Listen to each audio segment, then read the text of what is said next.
Hello respected people, you are welcome to the Respected Minister channel. Don't forget to subscribe to the channel or participate in the discussion. Herald Sun tweet.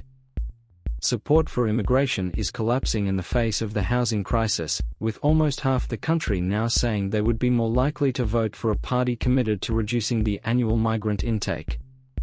Pigways.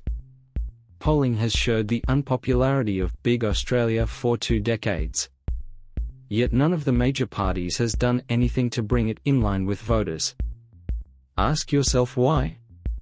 Boss Mornington Peninsula. Almost half is called a minority.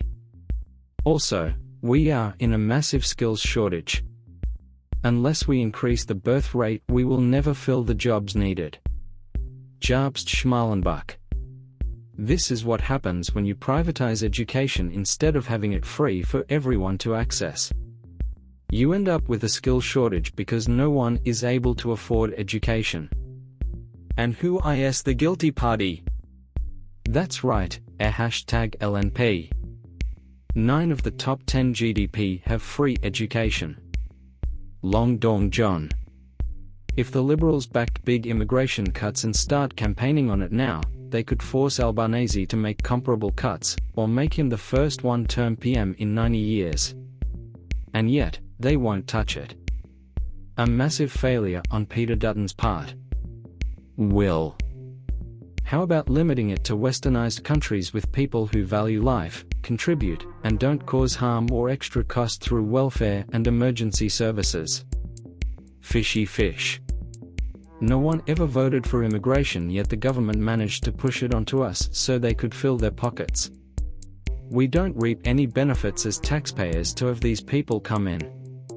Deport them all. What's your legacy? Bless these Green voters who preach high immigration, but now all of a sudden wants it to stop. I think it's called being a hypocrite. The Witness. Someone once said if you want to figure out why OZ's immigration is awful, just look up Israel politicians and why they think Australia, and other countries, is a dumping ground for Israel's unwanted and Jewish activism. Steer it. Labour has dumped boat turnbacks so soon we'd have over 50k, they'd go straight to housing lists. Refugees should wait for 3 years before they can get the dole. They pick rich countries with welfare. That concludes our analysis of the Twitter exchange. Share your opinions in the comments below. If you found this video insightful, give it a thumbs up, share it with your fellow political enthusiasts, and subscribe for more in-depth discussions on Australian politics. Thanks for being with on Respected Minister, and we'll catch you in next video. Stay engaged and stay informed.